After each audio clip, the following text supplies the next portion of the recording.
The Tusken Raiders have been attacking settlements on Tatooine for generations since the first colonists arrived, yet no one understands why they fight. When Anakin Skywalker found his mother dying in a Tusken camp after being held captive for an entire month, he made the same mistake everyone makes. He assumed they harmed her because they are savages. However, the truth is far worse than simple savagery. What happened to Shmi was not random brutality, it was an instruction. And Canon and Legends sources reveal the system that made it necessary. The first dark truth. Pain is how Tuskens teach obedience and worth. In canon continuity, when Boba Fett undergoes combat training with a Tusken tribe in the Book of Boba Fett Season 1, Episode 2, The Tribes of Tatooine, the method is revealing. A Tusken warrior repeatedly knocks the Gadurfi stick from Fett's hands during practice sessions. The training is harsh and repetitive, with no theory taught, no progression from safe drills to full contact, and no verbal explanation of technique. Fett learns by experiencing pain and adjusting until he can disarm his opponents, not by understanding concepts or receiving instruction. This is not unique to outsiders learning Tusken ways. In fact, Luke Skywalker's encounter with Tusken Raiders in the 1997 film A New Hope follows the same pattern. A Tusken brings down his curved, double-pointed Gadurfi blade, knocking Luke unconscious. The weapon is described as the dreaded axe blade that has struck terror in the hearts of local settlers, with its curved double points designed to maximize both visible threat and physical damage. Beyond their own people, this teaching method extends to captives. When Tusken Raiders take Shmi Skywalker, they hold her for an entire month and subject her to daily hardship. In the Legends continuity, the Attack of the Clones novelization by R.A. Salvatore reveals that this was more than simple captivity, but the Tusken way of measuring their enemies. From the nods and the tone of their voices during her captivity, she realized that her resilience had impressed them. The month-long ordeal served as an evaluation, with her ability to endure determining her worth in their eyes. Even cultural education operates through the same system. According to another Legends source, The Essential Guide to Alien Species, Tusken storytellers preserve tribal history through perfect memorization, with apprentices learning every tale of each lineage. However, if the apprentice makes a mistake, they are executed outright, because such an error is considered blasphemy. Once a storyteller gives an account for the first time, not one word is permitted to change from that time forward. The cultural knowledge that defines Tusken identity is taught through the threat of death, with perfection required or execution delivered. What becomes clear from combat training, weapon design, captivity, and cultural education is that in Tusken culture, pain is not a tool for achieving other goals, but the goal itself. This creates a teaching system where pain proves who has value. In canon continuity, when Cobb Vanth recounts his history with Tusken Raiders in The Mandalorian Season 2, Episode 1, The Marshal, he states they attacked his settlement less than a year ago and killed half a dozen people at the mining camp. His response was violent retaliation, in which he took down about twice as many Tuskens. Despite a 2-to-1 casualty ratio in the settlers' favor, the conflict continues. Neither side treats violence as a signal to stop or negotiate. Both sides treat violence as the only form of communication that matters. The fighting itself has become the relationship, rather than a breakdown of the relationship. The Tusken approach to teaching through force creates individuals who understand power only through physical proof.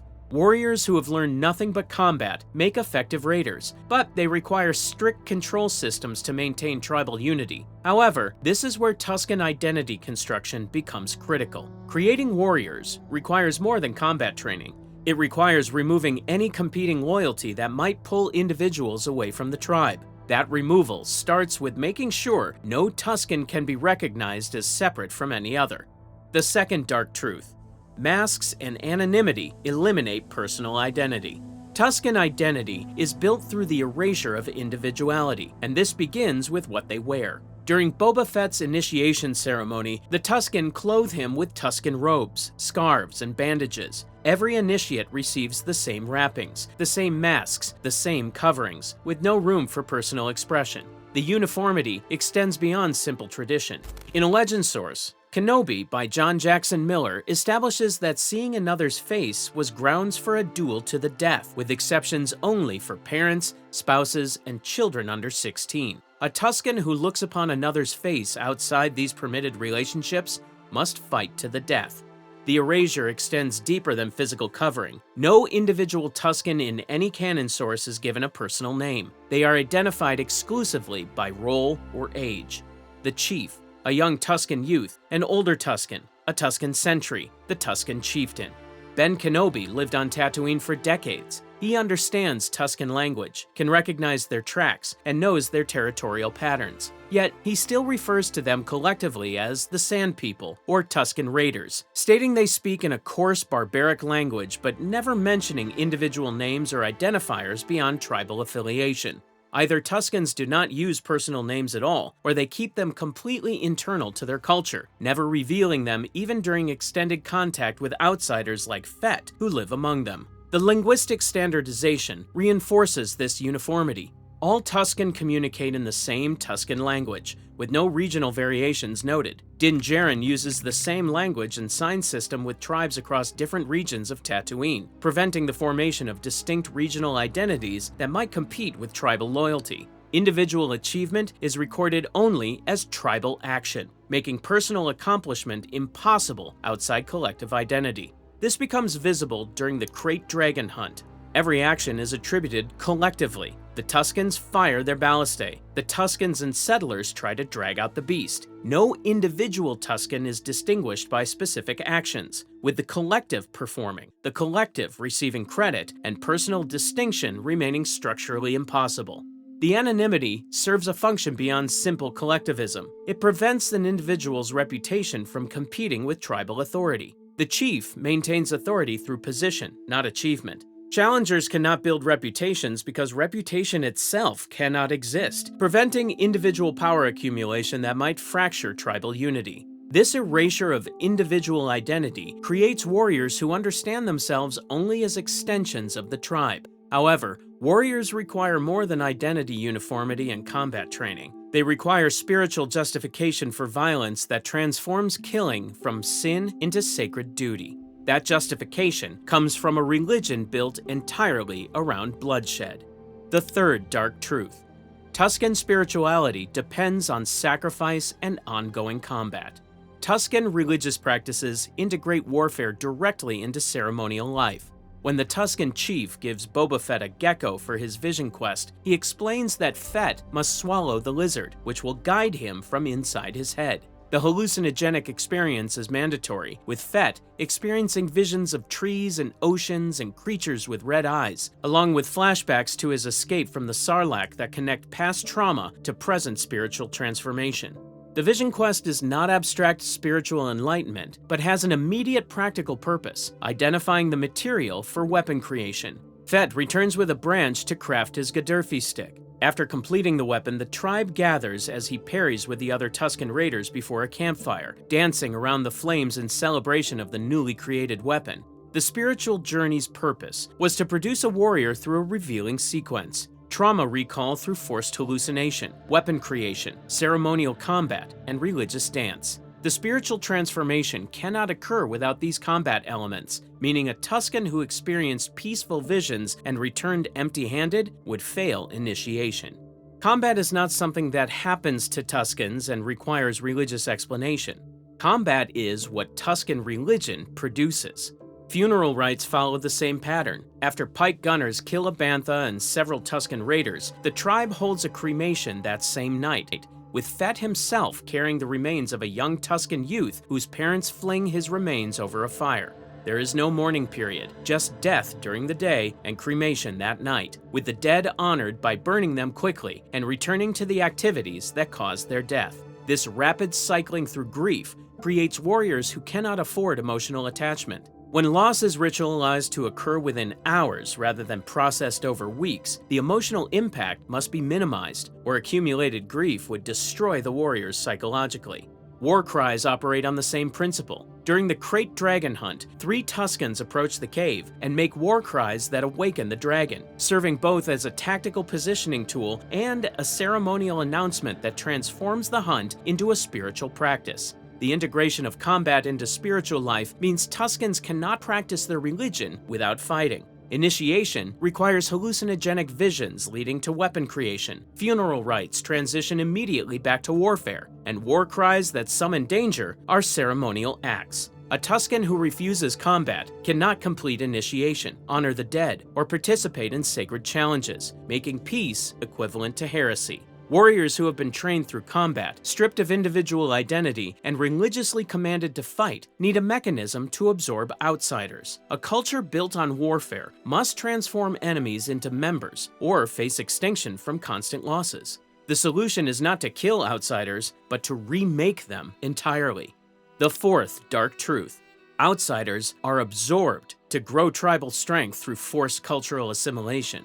Tusken assimilation is not limited to occasional captives. According to the legend source Kenobi, the Tusken Raiders often replenish their numbers by taking outsiders into their families, with one character noting that a human sister had joined their family years ago through this practice. The absorption of outsiders is created as standard recruitment rather than a rare occurrence, revealing a systematic approach to maintaining the tribal population through cultural assimilation.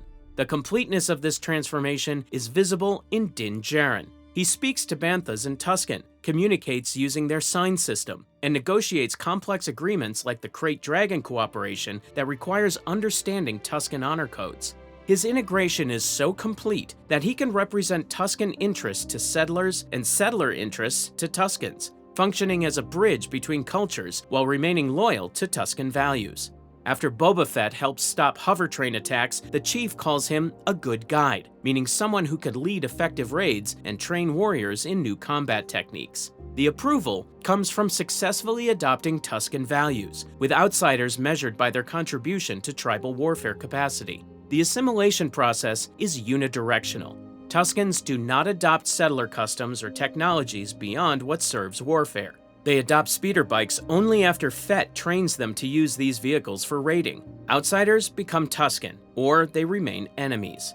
This ability to transform outsiders into Tuskens strengthens the tribe. However, forcing enemies to become members does not explain why the fighting never stops. That requires understanding how Tusken justice operates. When one Tusken commits an act, every Tusken becomes responsible.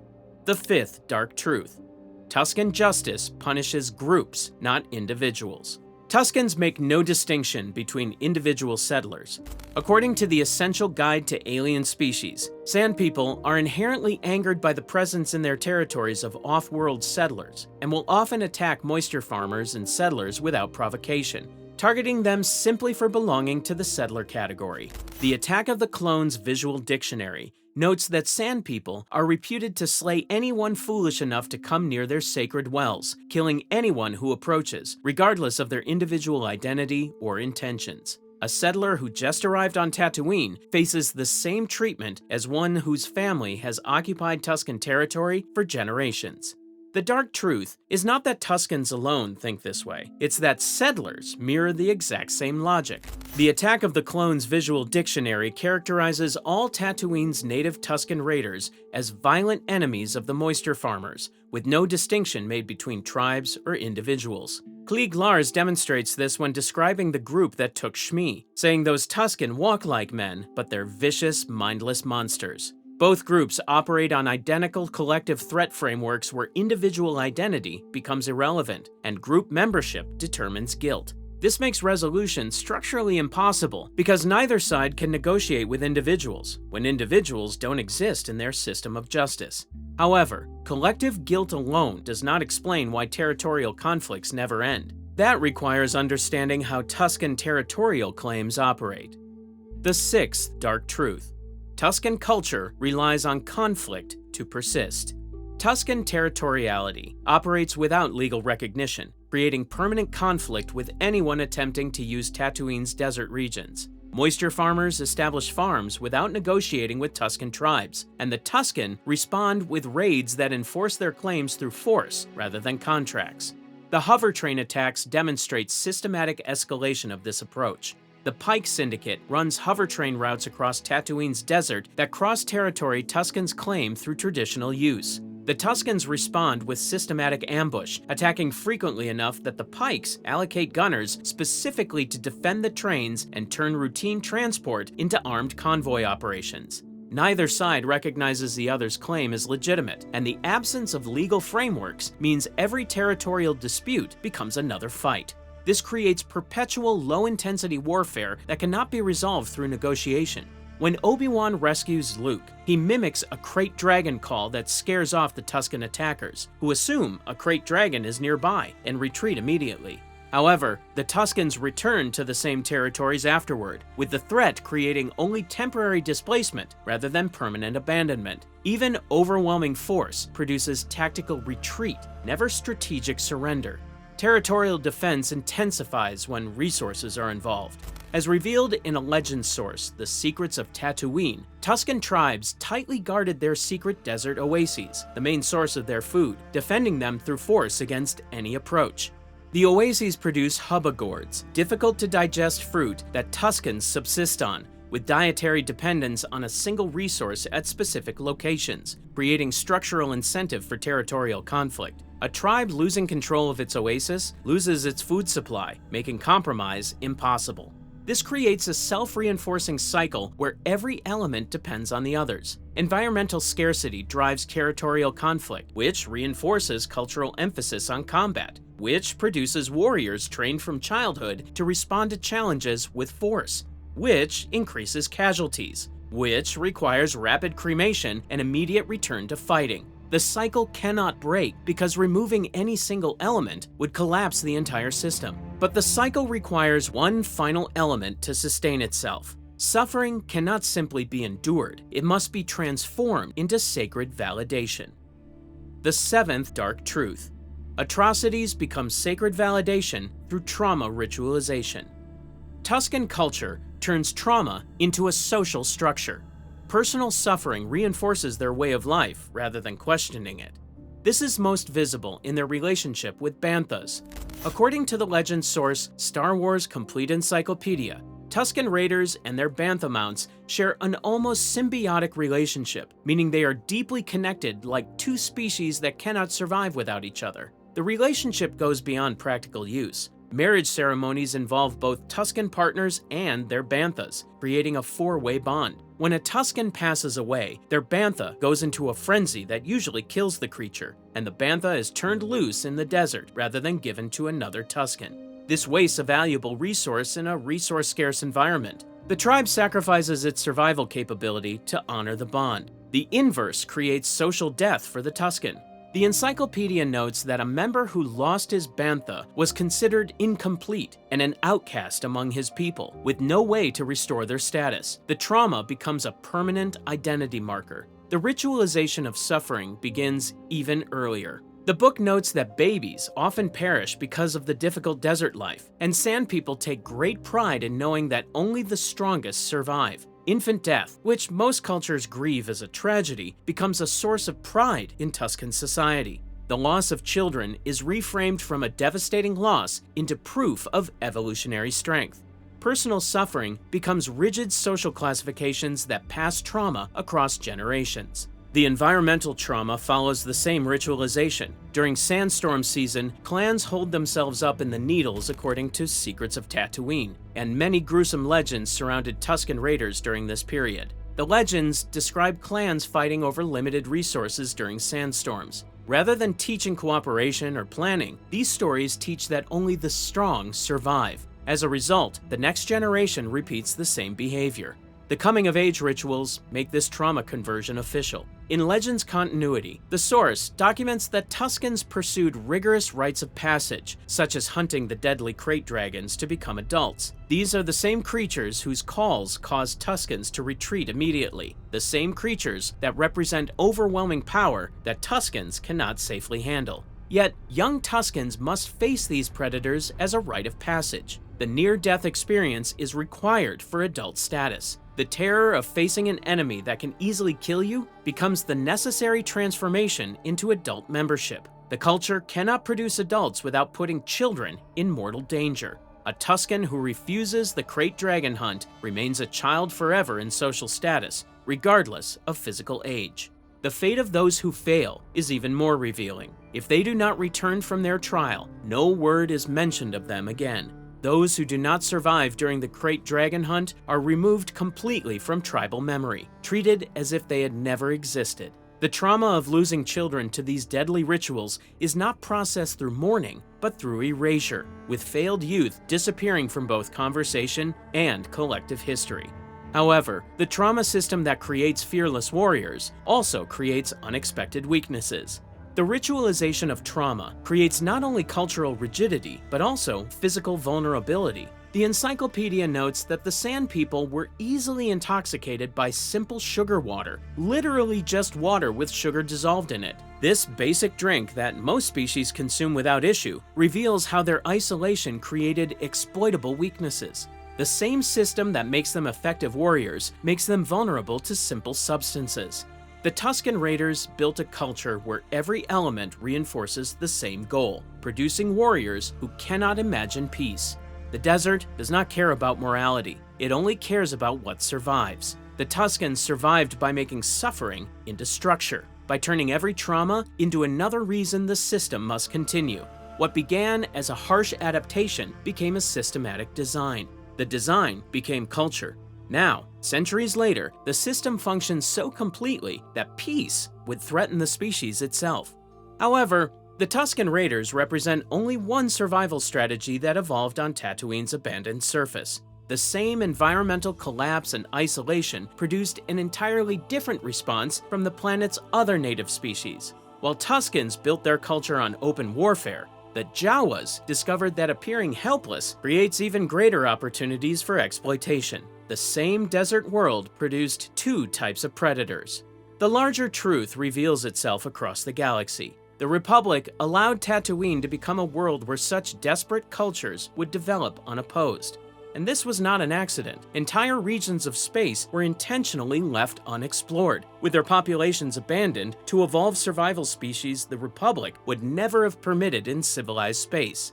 As a result, massive sections of the galaxy remain unmapped, where other species transformed into predators in those forgotten regions. This institutional neglect breeds the kind of darkness that consumed the Tuskens. To understand how Tatooine's other native species turn desperation into systematic deception, and how abandonment creates horrors beyond open warfare, watch these documentaries next.